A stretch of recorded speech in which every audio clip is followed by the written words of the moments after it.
जैसे कि आप लोग देख रहे होंगे दिल्ली पुलिस कांस्टेबल की इसमें फिजिकल एलिजिबिलिटी है। पहले हम बात करेंगे मेल के बारे में। मेल की हाइट में इसमें अलग अलग कैटेगरी में अलग अलग हाइट की रिक्वायरमेंट है। जैसा आप यहाँ पे देख रहे होंगे यूआर कैंडिडेट्स यानी कि जो जनरल में आते हैं उनके लिए 170 सेंटीमीटर आपकी हाइट होनी चाहिए, इससे कम होगी तो आप बाहर हो जाओगे। एसटी कैंडिडेट्स के लिए 165 सेंटीमीटर हाइट है। और जो सन्स हैं, क्योंकि अगर मेल की बात है तो इसलिए डॉटर की बात नहीं हो रही, जो सन ऑफ रिटायर्ड और डिजीज्ड ऑफिशियल ऑफ डीपी, जिनके पिताजी रिटायर हो चुके हैं डीपी में से या ड्यूरिंग एक मिसफॉर्चुनेट कोई एक्सीडेंट की वजह से वो उनकी जान चली गई, तो उनके जो बच्चे होंगे उन्हें भी 165 सेंटीमीटर यानी कि 5 सेंटीमीटर का यहाँ पर रिलैक्सेशन दिया गया है। और रेजिडेंट्स ऑफ हिल एरियाज जो भी आपके आते हैं उत्तराखंड, हिमाचल और उधर नॉर्थ ईस्ट में सेवन सिस्टर्स में, उनको भी 5 सेंटीमीटर का रिलैक्सेशन दिया गया। आप यहाँ पे देख रहे होंगे 165 सेंटीमीटर उन्हें भी हाइट चाहिए। बात करते हैं मेल के, यहाँ पे आप देख रहे होंगे चेस्ट के बारे में। चेस्ट अनएक्सपेंडेड और एक्सपेंडेड दोनों की रिक्वायरमेंट होती है। तो यूआर कैटेगरी में आप देख पा रहे होंगे यहाँ पे 81 सेंटीमीटर आपकी अनएक्सपेंडेड चेस्ट होनी चाहिए। इससे ज्यादा हो जाएगी तो कोई दिक्कत नहीं है, पर इससे कम नहीं होनी चाहिए। और चेस्ट एक्सपेंड करके आपकी होनी चाहिए 85 सेंटीमीटर, यानी कि इसमें 4 सेंटीमीटर का एक्सपेंशन मिनिमम होना चाहिए। अगर एक्सपेंशन ज्यादा हो रहा है तो कोई दिक्कत नहीं है। बहुत लोगों को क्या होता है कि चेस्ट अनएक्सपेंडेड तो उनकी 81 से भी ज्यादा मिल गई या 81 मिल गई, पर उनकी एक्सपेंड करके 4 सेंटीमीटर नहीं बढ़ पा रही, तो उस केस में भी आप डिस्क्वालीफाई हो जाओगे। ऐसे ही एसटी कैंडिडेट्स के लिए 77 सेंटीमीटर अनएक्सपेंडेड और एक्सपेंडेड 81 सेंटीमीटर, यहां पे भी 4 सेंटीमीटर का है। सेम जो सन्स हैं रिटायर्ड और डिजीज ऑफिशियल्स ऑफ डीपी और हिल एरियाज, उनको भी सेम एसटी कैंडिडेट वाला क्राइटेरिया 77 और 81 आप यहां पे देख पा रहे होंगे। बात करते हैं फिजिकल एलिजिबिलिटी में फीमेल के बारे में। तो यहाँ पे चेस्ट का कोई मैटर नहीं है, हाइट की बात करते हैं। हाइट एक मात्र एलिजिबिलिटी है। तो यूआर कैंडिडेट्स की जो गर्ल्स की या फीमेल की हाइट होनी चाहिए वो 150 सेंटीमीटर होनी चाहिए। एससी एसटी कैंडिडेट्स की यहाँ पे होनी चाहिए 155 सेंटीमीटर। डॉटर्स, जैसे यहाँ पे सन था, ऐसे डॉटर ऑफ रिटायर्ड और डिजीज ऑफिशियल्स ऑफ डीपी, उनकी 152 होनी चाहिए। और रेजिडेंट्स ऑफ हिल एरियाज, उनकी भी 155 होनी चाहिए। यानी कि इसमें सबसे कम डॉटर्स ऑफ रिटायर्ड और डिजीज ऑफिशियल्स ऑफ डीपी, उनकी सबसे कम हाइट मांगी गई 152। बाकी में 2-2 सेंटीमीटर का यूआर कैंडिडेट से यहाँ पे रिलैक्सेशन दिया गया, जैसे कि मेल्स में 5 था। तो ये मेल और फीमेल की हाइट की थी। इसके बाद मैं आता हूं फिजिकल एंड्योरेंस टेस्ट पे। ये बहुत ज्यादा मेन है और बहुत ज्यादा इंपॉर्टेंट है।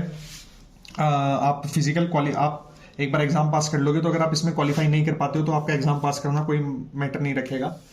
तो ये बहुत ज्यादा इंपॉर्टेंट है इस एग्जाम के लिए, आपको फिजिकली भी फिट रहना है। तो मेल के लिए एज अलग अलग एज में बांटा गया है। 3 इवेंट्स होते हैं मेल्स के लिए, जैसे कि आप देख पा रहे होंगे। रेस होती है 1.6 किलोमीटर, जिसे हम 1600 मीटर कह देंगे।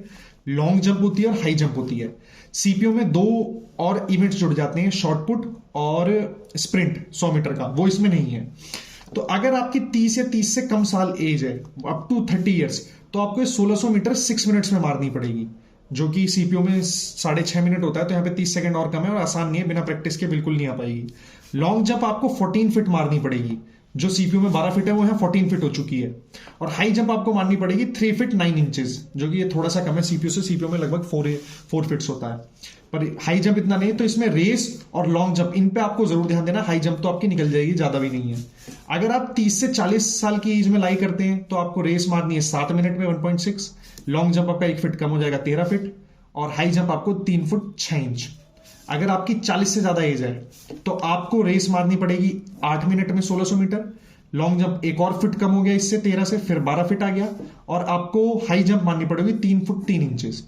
अब आप देख रहे होंगे 30 से 40, ये वो वाली कैटेगरी है जिसमें एक्स सर्विसमैन आ जाते हैं, जो मैंने आपको पहली वीडियो में बताया था कि उनके लिए एज का रिलैक्सेशन काफी ज्यादा है। तो उन सबके लिए अब आप यहां देखिए, if you qualify in race, पहले आपका रेस का इवेंट होता है, then only you will be eligible to appear in long jump and high jump. ऐसा नहीं है कि आप रेस में डिस्क्वालीफाई हो गए, आपसे लॉन्ग जंप हाई जंप भी करा रहे हैं, क्योंकि जिस भी इवेंट में आप बाहर हुए आप वहीं से ही घर के लिए रवाना हो जाएंगे। एक बात इंपॉर्टेंट और यहां पे ध्यान रखना, maximum 3 chances will be given for long and high jump. Race आपको एक ही अटेम्प्ट में करना है। लॉन्ग जंप और हाई जंप के लिए आपको 3-3 चांसेस मिलेंगे, पर आपकी तैयारी ऐसी होनी चाहिए पहले और दूसरे अटेम्प्ट में ही निकल जाए, क्योंकि तीसरे में आदमी थोड़ा नर्वस हो जाता है। बात करते हैं फीमेल के बारे में। तो फीमेल की भी एक एज का क्राइटेरिया, और ये इसमें रेस में कोई रियायत नहीं है। कहने का मतलब है कि जितनी रेस बॉयज को मारनी है उतनी रेस फीमेल को मारनी है, बस उनका टाइम अलग है।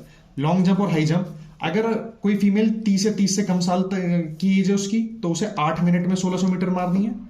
लॉन्ग जंप उसे 10 फीट करना है और हाई जंप उसे करना है 3 फीट।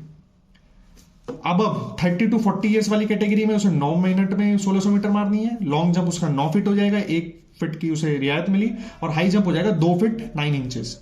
अगर आप 40 साल से ऊपर की कोई फीमेल है तो उसकी 10 मिनट में उसे 1600 मीटर मारनी है, लॉन्ग जंप उसकी 8 फीट हो जाएगी, और हाई जंप आप देख पा रहे होंगे 2 फीट 6 इंचेस। यहाँ पे काफी जो है रिलैक्सेशन दिया गया है। एक इंपॉर्टेंट पॉइंट आप इस चीज को देखो, ये फीमेल से रिलेटेड है सिर्फ।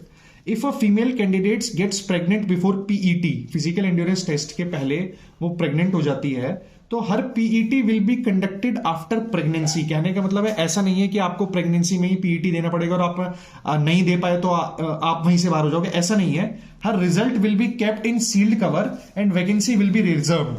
कहने का मतलब जब आपकी प्रेगनेंसी कंप्लीट हो जाएगी, आप पीईटी देने की उसमें वापस कंडीशन में आओगे, तब आप पीईटी लिया जाएगा, तो आपका जो रिजल्ट है जो पहले ही आ चुका होगा एग्जाम का, वो सील्ड कवर में रखा जाएगा। और जो आपके लिए वैकेंसी है, क्योंकि प्रेगनेंसी में 1 का लग जाएगा टाइम पीरियड, इतने में तो पूरा प्रोसेस कंप्लीट हो जाएगा, तो आपके लिए जो वैकेंसी है वो भी खाली रखी जाएगी कि इनकेस आप पूरा क्वालिफाई करके वहां पे ज्वाइन करते हैं तो ये फिजिकल एंड्योरेंस टेस्ट के बारे में बताया मैंने, पैटर्न भी सब बता दिया था। अब इसके बाद मैं वीडियोस बनाऊंगा कि दिल्ली पुलिस कांस्टेबल की तैयारी एग्जाम वाइज, एग्जाम पैटर्न को देखते हुए कैसे की जाए। तो ये सारी जानकारी आज के लिए बस इतना ही, मिलेंगे अगली वीडियो में, तब तक के लिए जय हिंद।